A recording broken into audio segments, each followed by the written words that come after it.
Welcome to the Chamber Leadership Alliance and today's Chamber Leadership Development Program training.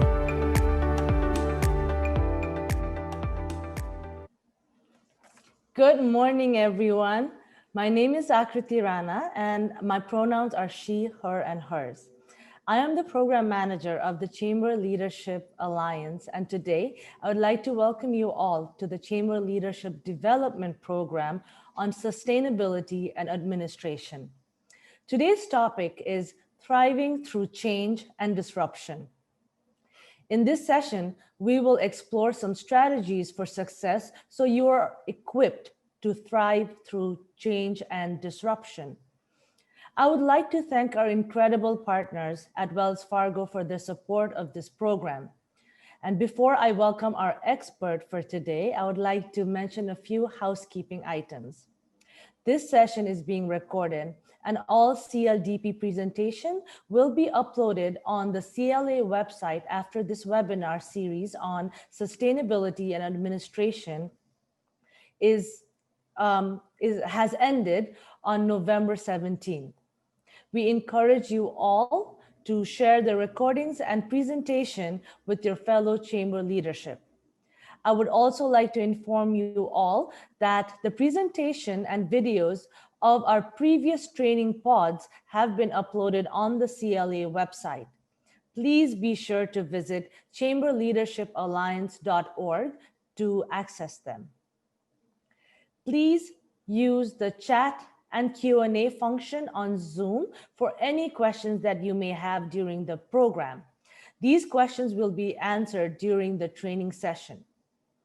And thank you all to those who filled out the pre-training survey for today's program.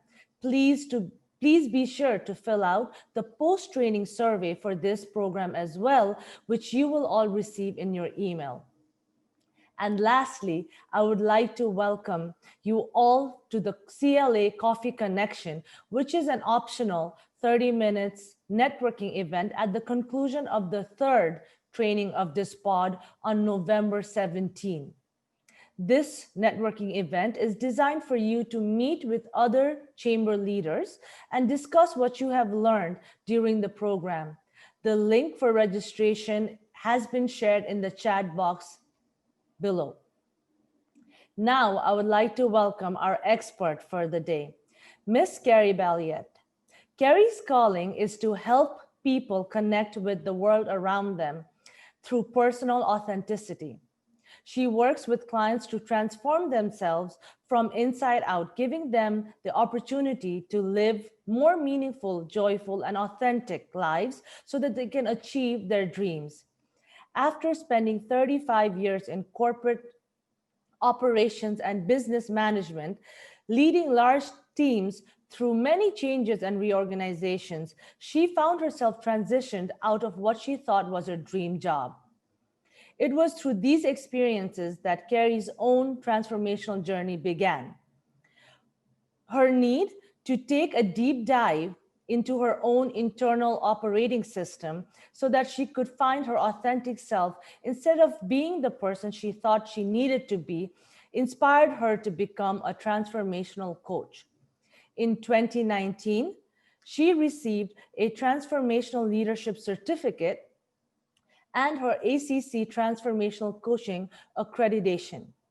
Carrie, it's a pleasure to have you with us today. Welcome. Myself here. There we go. Good morning. Thank you, Akriti. Thank you so much for the warm welcome. I appreciate it. Hello, everyone. It's nice to see everyone. Let's see. We've got Michigan. We've got Texas. We've got DC, Louisiana, Kansas. I see. We've got folks from all over the country. So very happy to have you with us today. As Akriti said, my name is Carrie Balliet. My pronouns are she, her, hers. I am a transformational coach living in Milwaukee, Wisconsin, and I am very proud to be an NGLCC certified business. So I'm going to share my screen. And we are going to get started today. talking about thriving through change and disruption. And I think it's so interesting that we're talking about this topic today because change and disruption is all around us, right? We are going through, fall is in full swing here in Wisconsin. We had daylight savings time change on Sunday, and today is election day. So we are going to be experiencing lots of changes in the next coming weeks. So I'm very happy to be here. All right. I'd like to get us started today by doing a little grounding exercise to get all of us our focus and energy into the now. So if you are in a safe space and you can join me, I invite you to close your eyes for just a moment. And I invite you to we're going to do a 5-breath exercise. So we'll breathe in for 5, we'll hold for 5, and we'll exhale for 5. And we'll do that 2 times. I will count out loud. You can count along with me in your head. So we're going to breathe in for 2, 3, 4, 5. We'll hold for 2, 3, 4, 5. Exhale 2, 3, 4, 5. Inhale 2, 3, 4, 5. Hold 2, 4, 5. And exhale 2, 3, 4, 5. And while we have our eyes closed, I invite you to imagine and feel your feet on the floor. If you have your feet on the floor, I'm going to invite you to imagine your feet pressing firmly into the floor. If not, you can imagine having your feet pressed firmly into the floor. We're going to do a little grounding exercise with our feet, and we're going to trace the outlines of our feet. And we're going to start with the left foot. We're going to start with our big toe.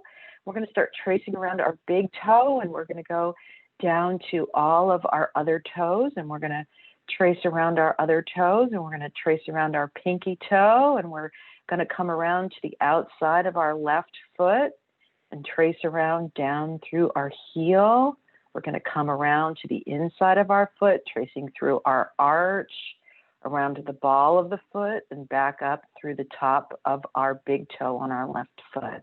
And now we're going to do that on the right side. So we'll start with our big toe on our right foot, and we'll trace around to our other toes on our right foot, coming around to our pinky toe. We're going to come around to the outside of our foot. We're going to come around and we're going to trace around our back heel of our foot and come around to the inside of our foot, trace around to the ball of our foot, and we're going to come around to our big toe. Okay, excellent. Okay, open your eyes.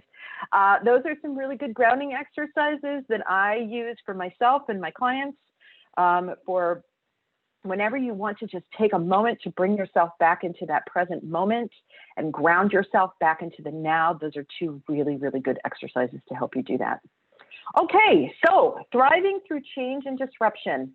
All right, let's get started. So really interested to find out from all of you what kind of changes your chamber has been experiencing. So if we can use the chat box and start a conversation, I'd love to know what kind of changes are you folks experiencing right now in your chamber. So let's have you use that chat box. I'd love to hear from a couple of you about what's going on in your worlds right now.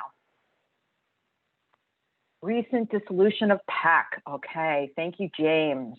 Excellent, thank you. What else do we have going on? Anybody else? Oh, let's see, we got a Q&A. Oh, COVID-19 members absent. Yes, COVID-19 has been a very large impact on our chambers. Adjusting events virtually, yes. Shift to all virtual, less staff, disconnecting from directors, yes. Yep, yeah, this is all great. Excellent. Yes, this is all of the changes. Shift to digital. Yeah, that's a really big one. Shift to digital. Okay, yeah, this is great. All right, awesome. Okay, so this was, yep, challenges in staying connected to members virtually. Yes, addition of new board members. Perfect, awesome. All right, So we're actually going to start our conversation today by talking about COVID-19 impact, because it's been such a disruption in our workplace for us, and one that actually will change the way that we do work moving forward. And so we'll start with working remotely, right? So most of us are not working in our offices anymore. Most of us are working remotely. And what we've realized is that we all really can get our work done. But we have to do things a little bit differently. So that's definitely has impacted us.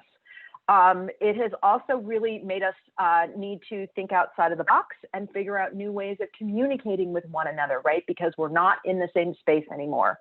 And so it's made us think about our processes and new ways of getting things done. So that has been a really big impact for us. A lot of you mentioned transitioning to digital offerings, right? That COVID-19 has really made us reimagine how we interact with our customers. And so a lot of you talked about your in-person events and having to change your in-person events and go to digital events. It's been really interesting. I belong to my chamber here in Wisconsin, and they actually hosted a virtual trivia happy hour the other week, which was really fun. And that was something that they had never done. They're actually looking at putting in some new technology to replace them, to make things more interactive digitally. And one of the other things that COVID-19 has done is it has sort of switched and increased the value that you bring to your chamber members, right? So I know for me, my chamber here in Milwaukee is actually really has been very, very helpful in helping me navigate the loan and grant process that's been going on for small businesses. So they've really been a valued resource for me. So that's been a lot of what COVID-19 has done to impact us. Then the other thing I want to talk about for change is technology, because technology has really impacted our business and will continue to impact our businesses moving forward, right? We live in an immediate gratification world, right? You can go out on any business's website and find anything you want about them. We can order anything at any time. It can be delivered immediately or very quickly, right? So that's really been an impact for us. We have 24-hour mobile access to everything, right? So you've got this little phone, right, that's sitting in front of you that is connected to you 24/7, and it allows you to have access all the time. So I have a stat that actually Harvard Business Review put out. This is really interesting, and this talks about email, because email has become such a staple in our lives, right? Especially now that we're all working remotely, right? So when we think about email, the average person spends 28% of their workday answering and reading through emails.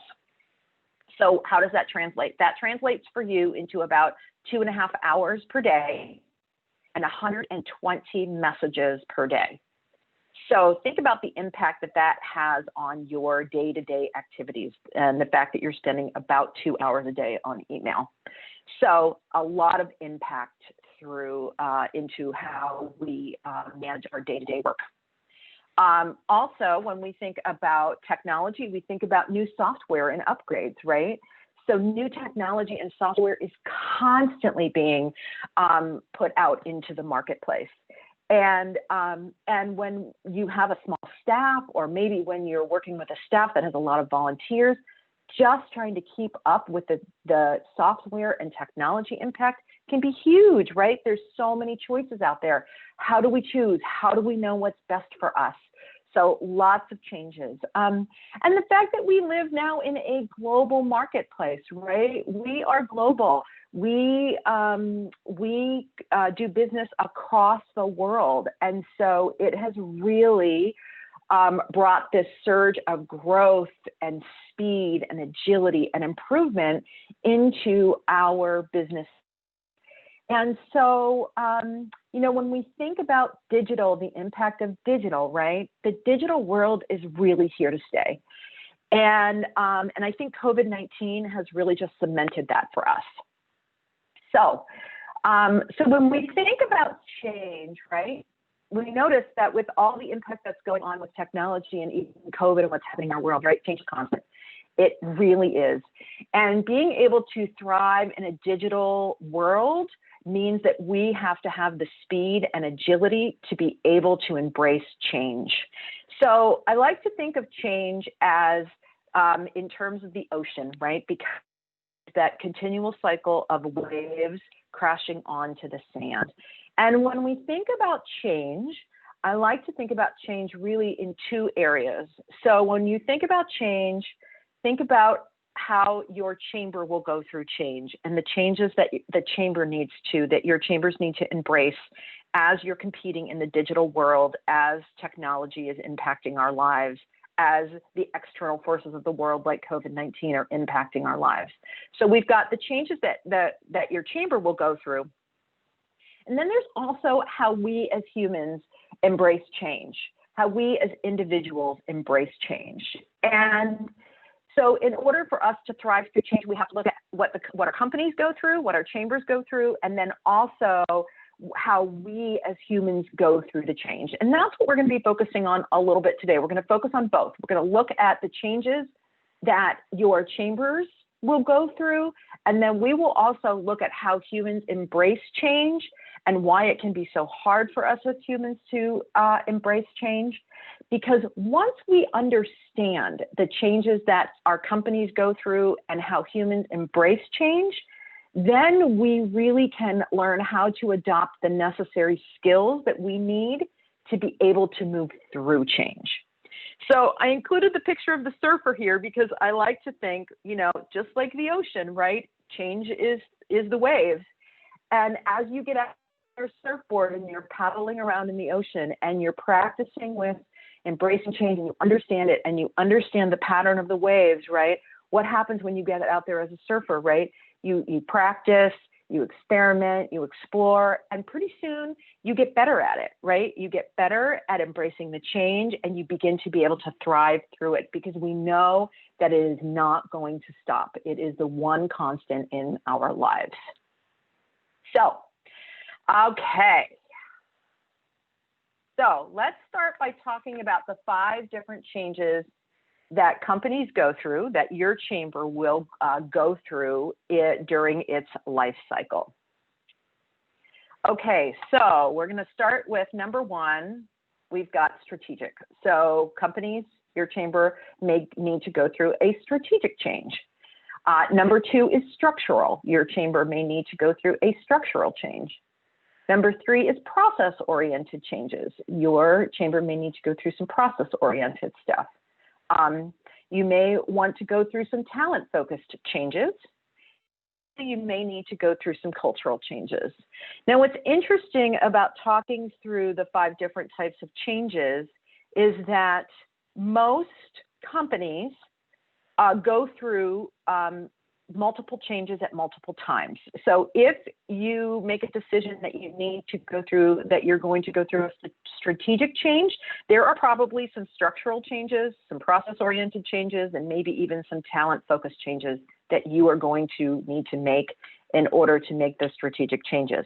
So it's interesting because change gets complex very, very quickly when we think about the changes that we want to be able to make within our organizations. So we're actually going to run through each of these and talk about each of these in a little bit more detail. All right, so let's talk about strategies, okay? Because strategic change includes how your chamber will fulfill mission, right? And this includes redesigning products and services. And we talked about this, you guys brought this up right in the beginning of, okay, we have to change now from in-person events to digital events, right? We have to change from the fact that we've got a disconnection now because people are no longer in the office, right? So how are we redesigning and refulfilling our mission, right? So questions to ask yourself if you're looking at a strategic change, right?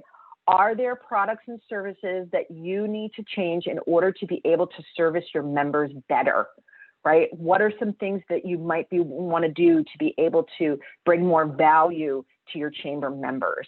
And ways to do that would be to do lunch and learns with your chamber members, ask questions and figure out what they're looking for, what their needs are. Maybe you send out a survey, maybe you do a focus group. Those are the kind of things to figure out what kind of strategic changes you might want. Maybe your board has some ideas. Also, strategic changes could include targeting new markets. Are there new markets out there that your chamber is not going after that you may want to include? Are there partnerships with organizations that you can do to bring more value to your members? So, and I actually partner with my LGBT chamber here in Milwaukee to lead a leadership academy, and that has brought a lot of really value to the members of the LGBT chamber here in Milwaukee. So really just thinking about those strategic changes for your chamber. So that's your first kind of change, is strategic. Number 2 is structural. So this is really thinking about how your chambers is internally set up. So this includes your organizational function. So is the structure of your chamber working? And so depending on the changes that you want to make strategically, you may need to think about structure. So, and that may mean looking at your staff structure. Do you have enough support to be able to handle the change that you want to make? Do you need to maybe bring on another staff member, or is your chamber all volunteer driven, and maybe you need to look at maybe hiring a, or think about how your board is structured and how they're functioning. Maybe that is something that you want to look at. And then also under structural change is administrative procedures. So how do you go about initiating change? What are the processes and procedures that you've got in place for when you want to implement a change? So do you, as a leader of your chamber, do you have the autonomy to be able to make those decisions about change? What is your decision-making process? So, you know, this is when we think about being a digital leader, we think about speed and agility. So what are your processes and procedures? What are your administrative procedures? And do you have the ability to be able to have speed and agility through your structure? So those are some of the structural changes. Then we'll go on to, up next is process-oriented. Process-oriented changes. So this is about how your chamber maximizes productivity and workflow. And this really includes optimizing your processes, right? So how do you get things done within your chamber, right? When was the last time you looked at how you do the things that you do? It's really interesting when we sort of get on autopilot, and we'll talk about autopilot a little bit later in our presentation today, but we tend to do things without really thinking about why we're doing them. And so often changes happen and our processes become obsolete, and we don't take the time to really question, why am I still doing this? So, and it can be as simple as, oh, we're still printing pieces of paper out and we're still filing them in hard copy when nobody is even looking at hard copy files. Why are we doing that, right? So it's really getting, digging in and looking at those processes and asking why. And then also looking at you're implementing new technology and software, and we talked about this a little bit earlier, right? Is there technology or software that would allow my chamber to be more innovative? Like, for instance, do you need to implement a customer relationship management system to be able to help your chamber members renew their membership easier? If you launched a CRM, would you be able to have better outreach and more easier outreach with your members? So things like that, looking at technology and software and see how they can enhance what you want to do. And you can see how these changes are related, right? You can see how, if you're looking at a strategic change, how you really do need to look at your processes. So, you know, change does get complex really, really quickly. We also have talent focused, right? So talent focused changes is really thinking about how your chamber maximizes engagement, skills, and performance with everyone that has influence within your chamber. And this really includes the entire life cycle of engaging your volunteers, hiring staff, and even filling your board seats. So when you're thinking about talent, right, do you have the right people in the right seats? How do you conduct interviews with your potential volunteers and staff, right? Do you focus on behaviors or are you focusing on skills? Are you someone who avoids conflict with others because it makes you uncomfortable? Or are you really able to have those candid, productive conversations within your chamber? Are you clear about what your expectations are of the people who are working for you? And do you have structural training programs for your volunteers? So those are all of some of the things that you would want to look at when you're looking at the talent-focused changes you would want to make within your chamber. And then lastly, we've got cultural.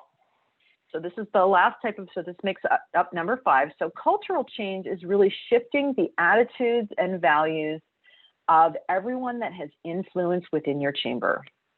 So again, this is your employees, your volunteers, and your board members. And this includes organizational. So for those of you who might have been in my organizational DNA workshop 2 weeks ago, we really dove into this. So your organizational DNA is the personality of your chamber. What is the personality of your chamber? And the personality of your chamber is really made up of the behaviors and the beliefs of everybody who's got influence within your chamber. So again, it's about the employees, the volunteers, and the board members, right? And so that's the culture that emerges from their behaviors. So that's your internal, right? And then think about, from a culture, think about your branding and marketing, because that's the external facing part of your chamber. So what is the external facing brand of your chamber? How does the outside world see your chamber? Does your brand reflect the values and behaviors of your organizational DNA?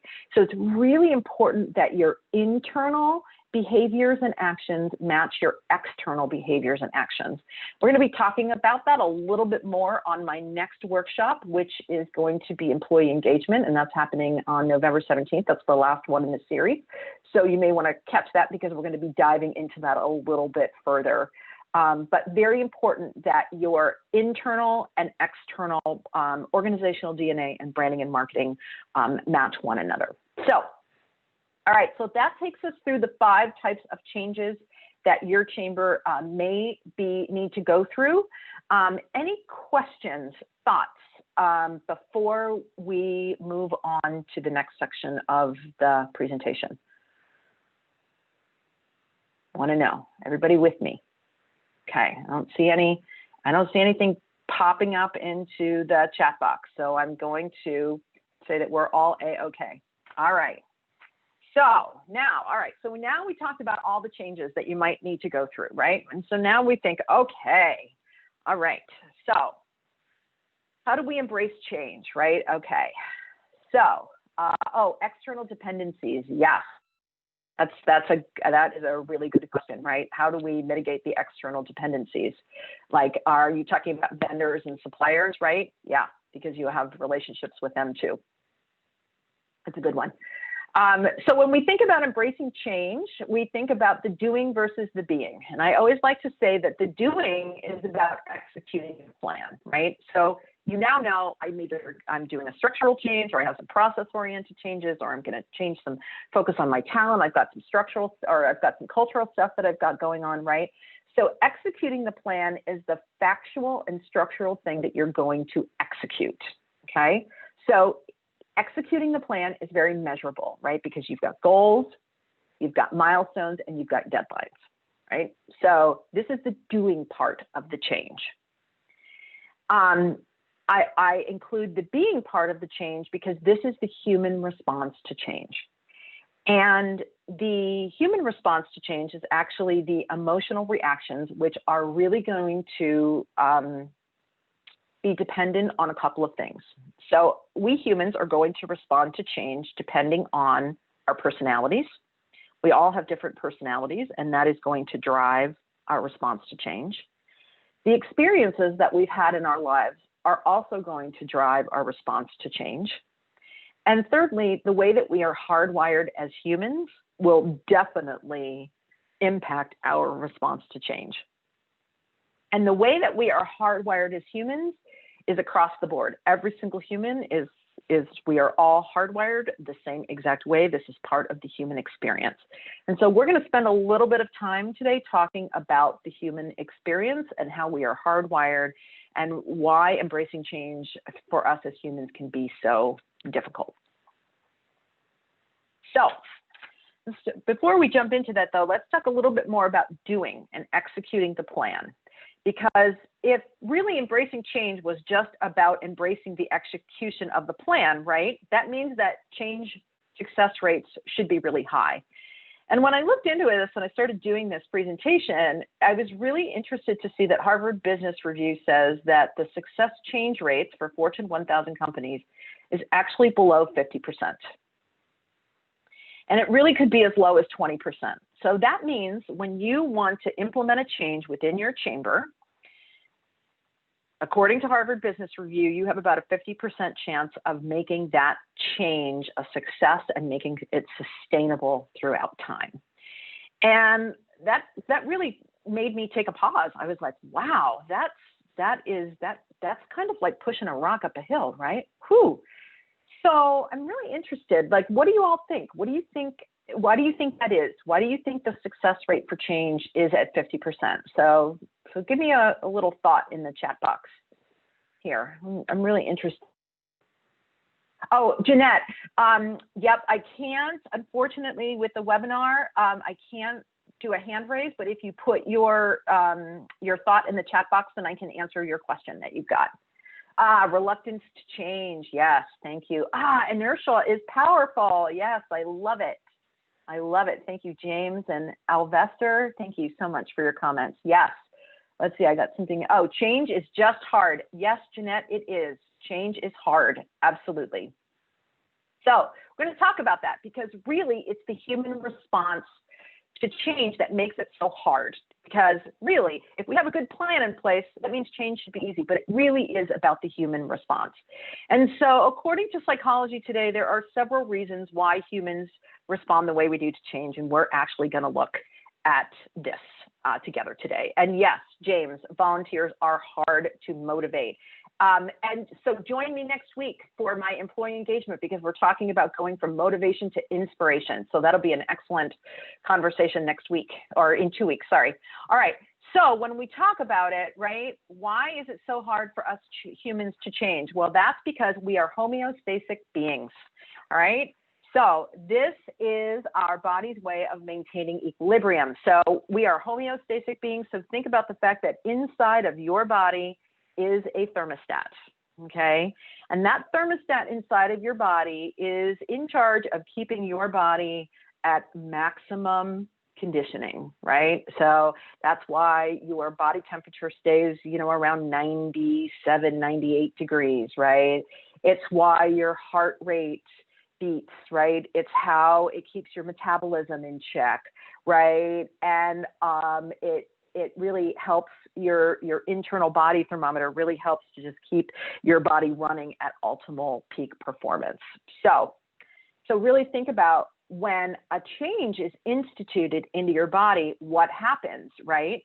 Well, maybe you're breathing a little bit more shallow. Maybe your heart is beating a little bit faster, right? And so now all of a sudden that internal body thermometer is a little bit off kilter, right? And so we feel it. Our body gets disrupted and we feel the changes in our body. And our body is really trying to recalibrate it because really what it wants to do is keep us in homeostasis. That is the goal of our body. And here's the interesting part about homeostasis is that it even happens when change is good, right? So think about exercising, right? So when you start an exercise program, right, it's really hard because your body's breathing a little bit more, you're using muscles that you haven't used before, and your body has to get used to that, right?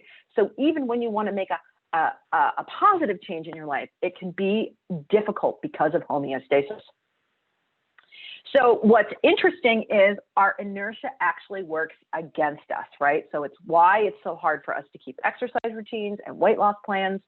And it is why binging Netflix on a Saturday afternoon is just so gosh darn satisfying sometimes, right? Because our bodies are just like, yes, I get to be in homeostasis.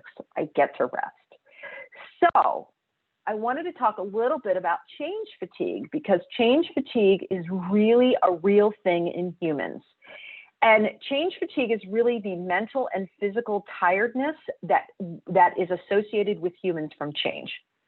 And this occurs when people just cannot keep up with the amount of changes that are going on. And so think about what's going on in our world right now, right? Think about the COVID-19 and the election that's coming up, and all the digital and technology changes that are happening, right? We are receiving so much data every day as human beings.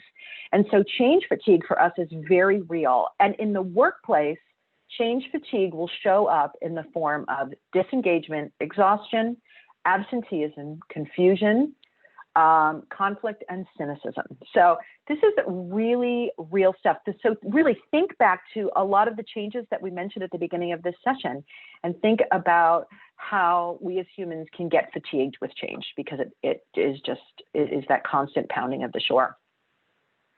And then, so not only do we have to think about all the changes that are happening with our chambers, but also think about the personal changes that are currently manifesting in your world right now that may be affecting your capacity to change, right? You have to get used to working from home. Maybe you've got kids that are working from home, or your spouse is now working from home, right? All of these things that are changing in our world, in the way that we pick up our groceries, to the way that we are educating our children, right? All of this is big change. And as humans, we only have a certain capacity to be able to handle change. And our circuits get blown. It really does. So change fatigue is a really big thing. And again, it comes back to your ability to handle change comes back to three things: your personality, the experiences that you've had in your life, and how you are hardwired to really, actually, as a human, we're hardwired to resist change. So there's good news though, right? Because once we understand what's going on with us as humans, we actually can start to embrace the change, notice our behaviors, and be able to shift our behaviors to be able to embrace the change. So in order for us to be able to successfully handle external change, we need to understand what's going on internally. So we're actually going to be diving in a little bit and understanding what's going on internally with the body, so that we understand why it's so hard for humans to embrace change. So, and what seeing actually does, and understanding what's going on internally, seeing it allows us to be able to separate ourselves from it, right? We can sort of step out of it and notice what's going on without being judgmental. It allows us to be curious. It allows us not to be in it. And I always say that looking is unhooking. When you're able to step outside of it and really look at it and understand it, then you can make a conscious choice of how you want to respond. And I would say knowledge is power. And so today we are going to just gain some knowledge about what's going on, and then see the skills that we need to be able to thrive through change.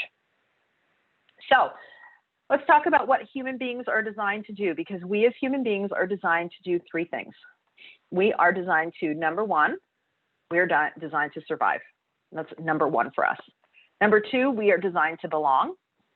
And number three, we are designed to become. I apologize. My sinuses and my allergies are so crazy today. My nose keeps running. Okay, so three things: survive, belong, become. All right, we're going to talk about survival first, all right? Because really it is the goal of our human brains and bodies to survive, right? So think about yourself as a little scanner. We are all little scanners. We are all out there. We are scanning for danger, right? Because keeping ourselves safe will help us survive as a species. So we're all out there scanning. Now, when we go back to primitive times and we think about how we scanned for danger, right? We were scanning for saber-toothed tigers and animals that were out to eat us, right? And in today's modern world, well, we don't have to worry about saber-toothed tigers anymore so much, right? But we are still scanning for threats in our world. And so our brains and our bodies cannot make the distinction because it is hardwired. So it doesn't really know the difference between whether somebody is chasing us down the street or whether we think standing up in a meeting and bringing a difficult conversation to the board is, to our brains and bodies, it is the same exact danger. We can't tell the difference. So that's our survival, right? Number one is for us to survive as a human species. Number two for us is to belong. And so we are actually, as humans, we are wired to build connections with each other. And this is why COVID-19 has been so incredibly difficult for us, because we've lost the connection to some extent. We have all gone through a loss of losing the connectivity and community around us. So at our core, every human has the need for camaraderie, friendship, love, and acceptance. We as human beings are hardwired to be part of something that is larger than ourselves. It is in our innate core. It is part of our human existence. It is what we want. We want to be able to belong. Okay. And then number three is become. We actually have an innate, it does sound like, yes, Maslow's hierarchy of needs, James, you are exactly right. That is exactly right. So yes, so we as humans want to become. We have an innate desire to grow and improve ourselves so that we can actually bring our full potential into the world. And here is the really important part to know about this, is that we are only able to flourish and grow when our survival and our belonging needs are met. This is exactly Maslow's hierarchy of needs, right? So when we are not worried about our survival, so when we are feeling safe and loved and accepted, right? And we feel like we belong to a community, then we can grow and flourish as human beings. So this is why it's so important that we understand the human ability of embracing change, because there's definitely something that we as leaders can do to help people embrace change. We can help them feel safe, loved, accepted, and like they belong. And so we'll get into that a little bit further on in our discussion today. All right, so I want to talk a little bit about the internal racetrack in our brains. This is about how our brains are wired, okay, because this is really important for us to understand. All right, so think about the fact that in your brain, I want you to imagine a racetrack loop in your brain. All right, and as you start to embark on change within your chamber, right, so your brain and everybody else in your chamber is going to start firing off signals to your body. All right. So let's start off with the thoughts in our brain, right? So we want to do a structural change, think about kicking off new products and services for our chamber members. And so some of the thoughts in our brains are, oh my gosh, I'm totally freaking out. I'm not exactly sure what we should be doing, right? Another thought is, oh my gosh, I don't exactly know what to do. What am I supposed to do? I'm in the dark here. I don't exactly know what path I'm supposed to go down, right? And the other thought is, oh my gosh, I hope I don't mess this up. This is so incredibly important for my chamber. I am the leader. I want, everyone to have confidence in me. Please, please, please don't let me mess this up, right? So as our brains are thinking this, right, this is when our internal thermometer kicks in, right, our homeostasis. And so now all kinds of crazy stuff is starting to happen to our bodies, right? So our heart starts to race. Our chest feels tight. Our mouth dry. Our palms may get a little sweaty. And maybe our stomach feels a little oogly. My daughter used to call it the Sunday scaries. She used to say to me on Sunday nights, Mom, I have the Sunday scaries today. I'm a little nervous about going to school, right? So this is all the stuff that happens in our brains. And this is all coming from the way that our brain is structured. And so this is the internal racetrack, and it involves fear, right? So number one is fear. It involves internal mapping that we have in our brains. It also involves our repetitive behaviors and automatic responses that we have. And it also involves failure. So every time we want to kick off a change, think about getting in your race car and going around your loop. And the first thing that's going to kick up is fear. The second thing is going to be the fact that you've got to create it inside your brain. You have to create a new habit, and you're afraid of failure. So we're going to run through these really quickly, right? Because fear is the number one emotional response to danger, right? So think about it from when a potential threat arises, like the pandemic, or someone on your board that you have to have a difficult conversation with, right? Fear is the emotional response. And we know that our emotions drive our behaviors. So what happens when we go into fear response? We're either going to fight, we're going to fly, or we're going to freeze. And whether we fight, fly, or freeze is really dependent on our personality style and the experiences that we have had in our life. So interesting, because these are the behaviors that go along with fear and our fight, flight, and freeze, right? So we get critical of ourselves and others. We get sarcastic. Sometimes we shame ourselves. Oh, I'm so embarrassed that this happened to me, right? Sometimes we can withdraw and shut down, or we stonewall, right? We completely shut down and we just are unresponsive, right? We also, contempt is another behavior, teasing, aggression, we get angry, right? When we are fearful, we tend to blame. We blame ourselves for the things that we've done, and we also get defensive.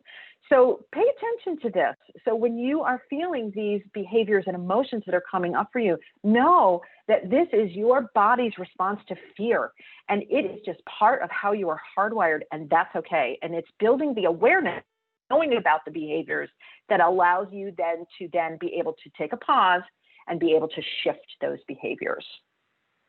Okay. So also internal mapping. It's really interesting. So when we think about internal mapping, think about the fact that you've got a GPS system in your brain. And what that does is that GPS system allows you to store information about places and things that you interact with on a daily basis. So think about how easy it is for you to navigate your computer and your email system, right? And that's because when you sit down in front of your computer, your brain actually calls up a map inside your head and goes, oh, I've been here before. I've done this. I know what to do. I turn on my computer. I go into my email system, right? Now, think about how difficult it can be when you have to, when you're upgrading your computer system, which I just did to a new Windows version of Windows, right? And I sat down at my computer and I was like, oh, this is different, right? And that's because our internal mapping, right? When we bring change affects our mental maps of our workplaces, both physically and socially. So when I sat down at my computer and a new version of Windows came up and it changed everything on my computer, my body didn't have a map to bring up. And so it had to take the time to learn and bring up and learn a new map, okay? And that makes change hard for us. The mental maps also happen for us socially. So every relationship we have a mental map about that relationship, right? Think about your spouse, your friends, your children, even your boss. So think about your boss, right? You have a social map in your mind of your boss. And every time you have an interaction with your boss, your brain calls up that map. And so you know probably how your boss is going to respond or not respond. Now, let's say your boss decides that they are going to leave the chamber and you're going to get a new boss. Now, maybe you loved your boss, or maybe you were sort of lukewarm about your boss. Either way, your body is going to fear the loss of the connection with your boss, because it is going to have to make a new social map of that new person. And there's going to be some questions in your mind. There's going to be some fear that comes up around that, right? Or ooh, what is this new person going to be like? What is their personality going to be like? Am I going to connect with them? Are they going to like me? Right? And so this is all part of the mental mapping inside of our brains. Also, autopilot, very important to think about how turning our routines into habits allows us to free up our brain space to focus our energy on important tasks. So think about driving your car, right? How easy is it for you to drive your car and talk on the phone at the same time? How easy is it for you to have somebody call you on the phone from your office, asking you a question while you're still scrolling through your email, right? And that's because you have turned those things into habits. So habits are built up through repetition. And as we do the behavior over and over and over again, we build up that neural pathway, right? And it shifts into a routine and it shifts into an automatic response. So here's the cool thing about neural pathways. We have thousands of neural pathways in our brains, and we actually can create new neural pathways, right? This is what understanding and building awareness is all about. This is how we embrace change, because when we understand it, we can step away from it, we can see it. That is what allows us to build the new neural pathway that then makes that connection for us. So very important for us to understand how routine behaviors play in. So think about this, right? Every change you initiate, even the little ones, will require people to shift their behaviors in some profound way.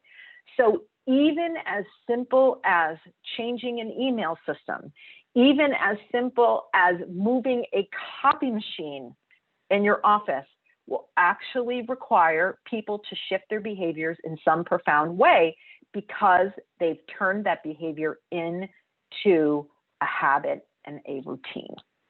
Okay, so, and when people have to change, it requires them to focus and concentrate until they sufficiently learn the new cues and routines. And that is what takes up the time and energy. And that also is what creates change fatigue for us. So lastly, we're going to talk about failure, because this is interesting because it really is a chemical reaction in our brains, because our brains release dopamine and serotonin, which are known as those feel-good chemicals when we do something right. And when we make a poor choice, our brain actually restricts the flow of those chemicals, and it actually makes us feel bad. So failure is actually, can actually be, it's repetitive, right? So when we think about failure, it's really failing to obtain a reward is disappointing and disheartening, but to be maybe worse. So think about when you do something good and that dopamine and serotonin is actually released, right? That is your body's giving you a cue to say, I did that, right? So do more of what you're going to get that response. And when you fail at something or it's disappointing, right? Then the body withholds it. And so you say, ooh, I don't want to do that again. That doesn't feel very good. I'm not going to do that. Now, what's interesting is we as humans tend to punish ourselves. And punishment comes in the form of judgments. And we all do it. Every single one of us judges. We do it all the time. So for instance, how many of you have said to yourself, boy, that was really stupid. I cannot believe I did that, right? That's judgment. That is punishment. We are punishing ourselves. And so how many of you have said, boy, I am never doing that again. I'm never doing that again, right? So that is punishment. And so what happens is for us as humans, not only does it affect our motivation, but it also affects us physically, right? Because this is where when willpower starts to come into place for us, because then we start saying to ourselves, I should go have that conversation with that person. I should be doing this. I should be doing that. And our body is in complete resistance of that. And so we're in a little bit of a tug of war with ourselves because we are so afraid of failing. Okay. And this has to do with the chemicals that are firing off in our brains. So really, really important for us to understand all of this so that when it's happening to us, we can go, oh, I know it's happening to me. I get to now step aside, right? And now now what do I want to do about it, right? Now that I understand it and I can see it, what do I want to do about it? So one last thing about change, right? Change brings opportunities to fail. It's a given fact that we will fail. And when we do, our brains and bodies become more and more resistant to embracing future changes because we've become more afraid to fail. So again, what to do about it? So this is where strategy, leadership, cultures, process, and people have to be in careful balance in order for change to be sustainable, right? So think about all the changes that we talked about in the beginning, right? So it's really careful balance. So today we're going to look at this for the last 25 minutes. We're going to look at this through the lens of leadership, okay? So effective leaders need 3 elements to be able to implement change. Leaders need to be able to think about vision. And really, when we think about vision, it's crafting a vision of new possibilities for the future. It's building alignment by communicating with clarity and engaging in dialogue and providing inspiration so that everybody is moving in the same direction. And it's about championing the execution through action and structure and feedback to make that vision a reality. So we're going to talk a little bit about vision, crafting a vision, okay? So what is a vision?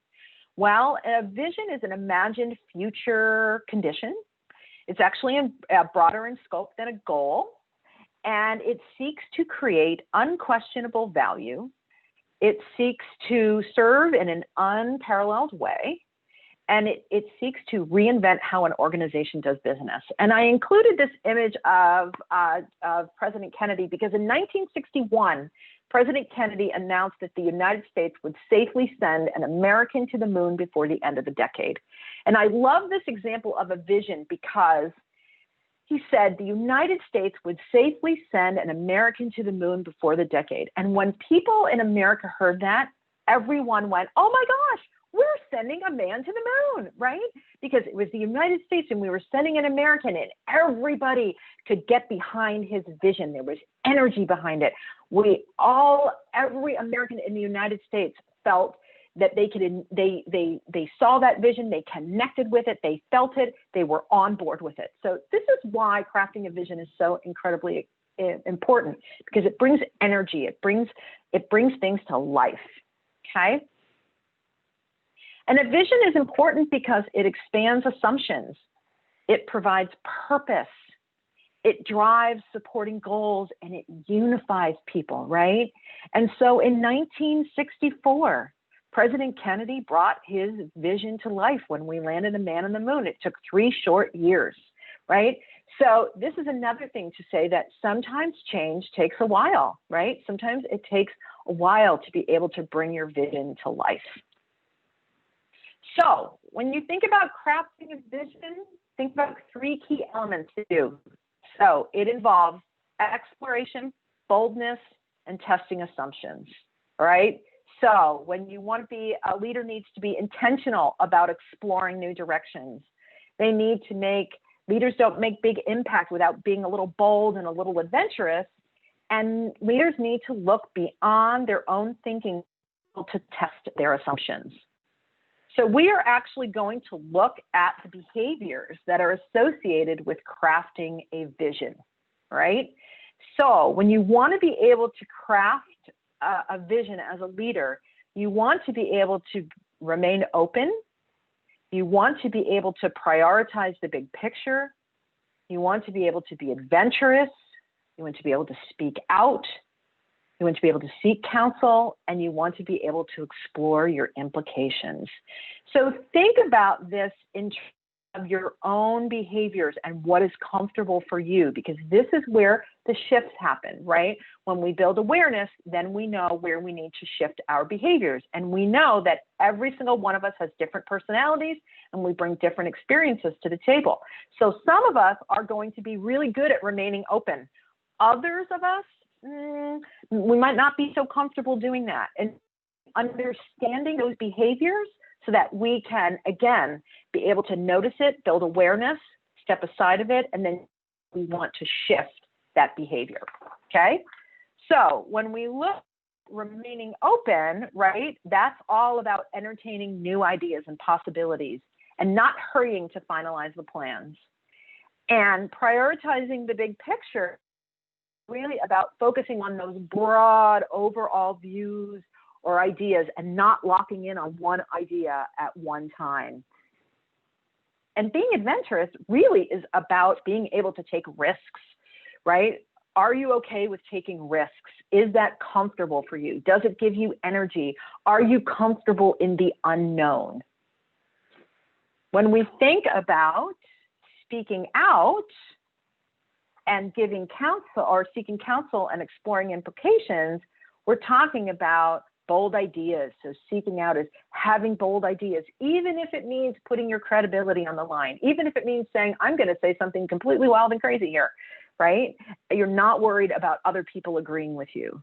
And seeking counsel is about going to the people on your staff and within your chamber and saying, I have this idea, help me evaluate what the risks look like so we can discuss the possible outcomes, right? And exploring the implications talks about thinking about the ideas of, thinking about the implications of the ideas that you discussed, right? What are the possible outcomes? And this requires patience, right? It requires you to think about, oh, what could happen down the road? And this will allow you then to not move too quickly, and it will also allow you to avoid costly mistakes when you're thinking about crafting a vision. All right, so now next on the list is building alignment. And building alignment is a really critical step if you want your vision to become a reality. And I have to say, the failure of a vision, no matter when it happens, is actually has to do with more with the lack of alignment than it does with the strength of the vision or the execution. This is where in business we spend most of our time spinning, right? Because we don't spend the time as leaders building alignments within our organizations. So building alignment is really the act of getting buy-in, right? This is about getting buy-in from absolutely every single person.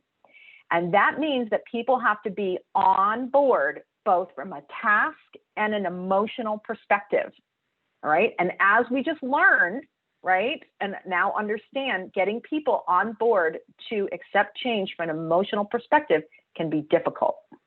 So alignment requires an ongoing communication, right? It also requires that continued monitoring, right? Because change happens within change, right? We all know that, right? Something flies in from left field and our best laid plans now have to change. And so we have to be able to pivot, right? So that's why it requires that continual monitoring. And we have to be focused on it at all levels. So this is all levels throughout your organization, which is why it is really, really important that every single person in your organization think of themselves as a leader. Very, very important, because everybody's got skin in the game. Remember the vision from President Kennedy, right? Skin in the game. This is everybody's. This isn't just some people's vision. This is everybody's vision. So building alignment is important because it sets the stage, it provides a forum, it brings people together, and it generates excitement, right? There's energy behind it. We believe. So building alignment requires clarity, dialogue, and inspiration. So leaders have to be clear communicators, right? And they have to give reasoning behind the ideas. Again, this is how people get skin in the game, right? People understand how they're connected to the involvement of the project, right? There's lots of dialogue, right? You're talking about issues that may arise, that people's concerns, ideas, right? You're being open and curious. And inspiration, right? You're not just checking off the boxes. This is not just something that you have to do, right? This is really about being passionate about what you're doing to build the alignment. So, behaviors associated with building alignment are explaining your rationale, structured messaging, exchanging perspectives, being receptive, being expressive, and being encouraging. So when we take a little bit of a closer look at the behaviors, right, explaining your rationale, communicate the reasoning and facts behind the idea and the decision. This is going to help people understand how they fit into the bigger picture, right? What's behind it? Help me understand. Paint me a picture of what this looks like. Structured messaging, when you are able to put the time and the energy organizing what you have to say and practicing it and making sure that you are hitting all of the points. What are the questions that people are going to ask about this vision? Answer those for people up front so that they don't have questions in their mind, right? Think about your message and be very clear about what you want to say to folks. And exchanging perspectives. Ask people, what do you think? I want to know your ideas. I want to know your thoughts, right? Encourage the dialogue. The more people can get their thoughts and questions and ideas out on the table, the more they are likely to buy into the idea, even if they don't 100% agree with you, right? When they get their thoughts heard, that's really what people want to do. They want to be heard. So asking and exchanging perspectives is extremely important. Also being receptive, right? So be receptive to other people's points of view. Ask open-ended questions. So when somebody is bringing something up and you're not understanding, say, help me understand. That's such an interesting perspective. I didn't think about it that way, right? Even being expressive, if you can tell by my facilitation style, I am extremely expressive, right? I love being able to talk about things that I am passionate about, right? And passion can be contagious. When you are able to really express yourself, it gives people energy and it brings them on board. And also being encouraging, right? So inspiring others to believe in the importance of their work and that you want to make sure that people are feeling good about the work that they are doing. That is that part of that belonging, right? That we want to belong to something that is larger than ourselves. And so that's where the courage comes and the encouragement, because it's the inner strength to maybe do things that we didn't think that we could do. All right. And so lastly, we're going to move on to championing the execution, okay? Because championing the execution is really about making the vision a reality. It's ensuring that the conditions are prime to make sure that the execution happens, and it's balancing strategies and people. So while building alignment as a leader is one of the most important things for you to do, sure you're spending enough time on building alignment, right? So many of us, when we craft the vision, we're like, okay, we just want to, if result oriented, we want to get done, right? So building the alignment, very, very important. But as a leader, one of the hardest things as a leader for you to do is balancing the strategies and the people part, because that really is the role of a leader through change, is to really make sure that the strategies and the people are working in harmony with one another as you're going through this change, right? It really is one of the most difficult parts of leadership. So when we think about why it's important, championing the execution is important because it propels the development of the concrete strategies that you're going to use to execute your plan, right? It gives life to all of the hard work that you've done. It makes the vision actionable. So in order for something to be successful, you have to take action. It gives people a sense of achievement. Again, this is tapping into our belonging. We as humans want to be part of something that is larger than ourselves. And it fulfills the promise, right? It fulfills the promise of the vision, which is about moving the organization forward into the future so that it is sustainable. So when we think about the key drivers of execution, we've got momentum, right? So we want to set an example when it comes to momentum. And what's interesting is about momentum is people tend to perform to the level of momentum that is expected, right? It goes back to our homeostasis beings, right? So when we as leaders set the momentum, right, people rise to the occasion, right? So when we think about structure, right, to work productively, people need to know what is expected of them. Are you being very clear the expectations are of the structure? And structure also helps you produce predictable, reliable outcomes, right? Think about lines in the parking lot, guard road, right? They play very important roles for us as humans. And also feedback, right? Feedback is so incredibly important because people need to know how they're performing, right? So we have to be able to tell them. And as a leader, you have to be willing to head on.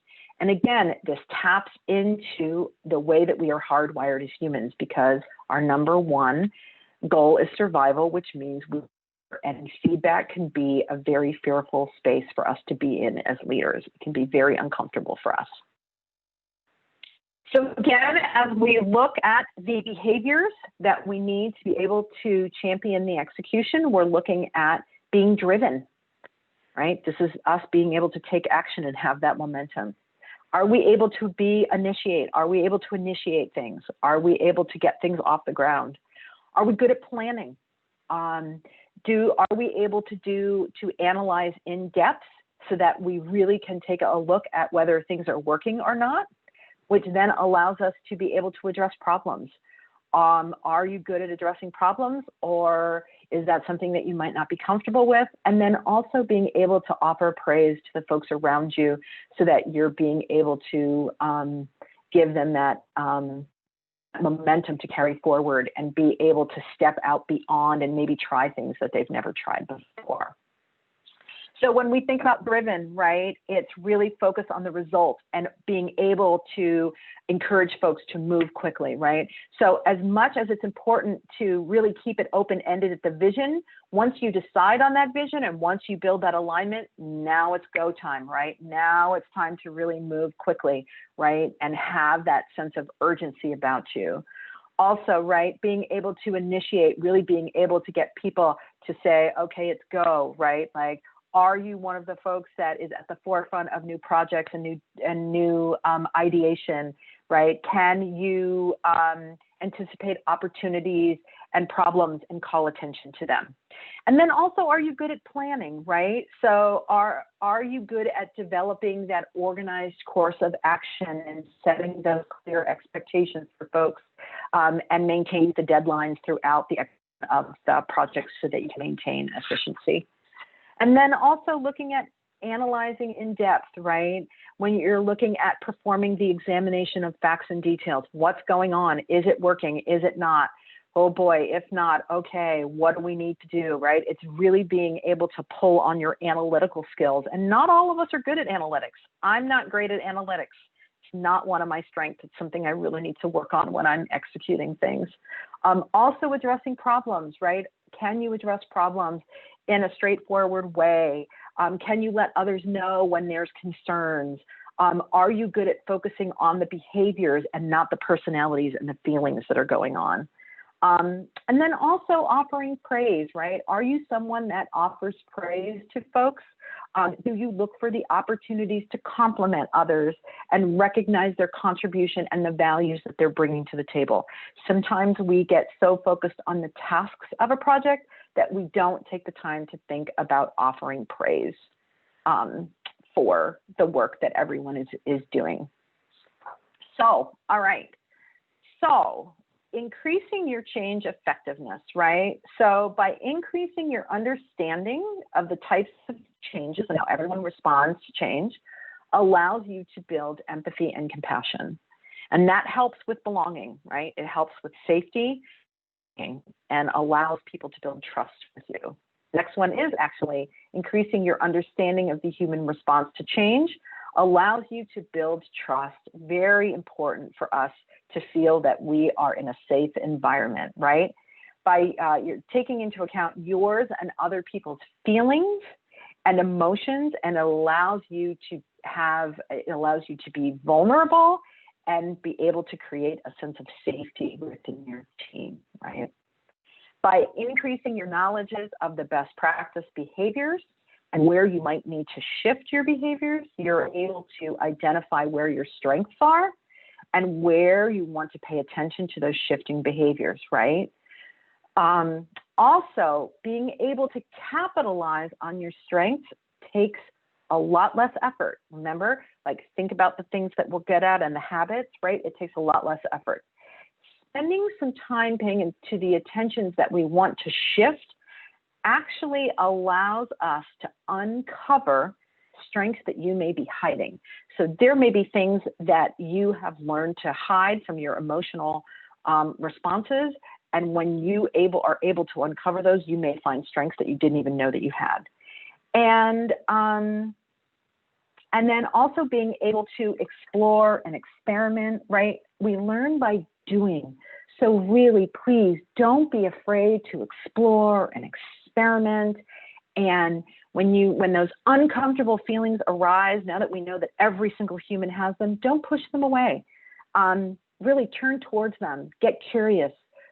Step away from them, be able to look at them and say, that's really interesting. I see you. I know what this is about. I understand it now. And now I get to decide what I want to do about it. How am I going to embrace this so that I can thrive through change? Shannon says, praise is a valuable trait of a leader. If you have shortcomings as a leader in terms of your skill sets, you can quickly get the best person on your team to assist you in achieving your target goal of the group. Absolutely. I love it. So my last thing I'm going to leave you with today is we can't be afraid of change. You may feel very secure in the pond you are in, but if you never venture out of it, you will never know that there is such a thing as an ocean. So, all right, so we've got actually about 5 minutes. So I'm wondering, questions, thoughts. I'm glad that we have a little bit of time to talk about, to have a little bit of an opportunity to ask some questions and thoughts from the group. So I'd love to hear, what's everyone thinking? What are your thoughts? Questions you might have for me?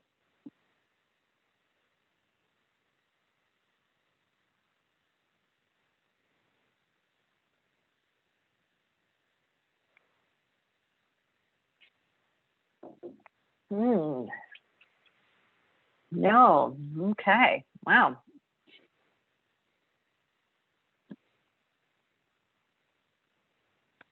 All right. Well, I thank you again. Thank you so much for joining me today. And Akriti, I'm going to hand it over to you. Thank you so much, Carrie. And thank you all so much for your participation in today's training. Please do not forget to register for the CLA Coffee Connection, which is going to be held after our last training of the pod on November 17th, right after the training. We look forward to seeing you in our next program, the next training, which will be on employee engagement, moving from motivation to inspiration on November 17th, 11 a.m. Eastern Time. Please visit chamberleadershipalliance.org to register for our training. And with that, I'd like to thank Carrie for your time, for your wisdom this morning, this afternoon. And we would like to see all of you on November 17th. And if you haven't, please go vote. Thank you all.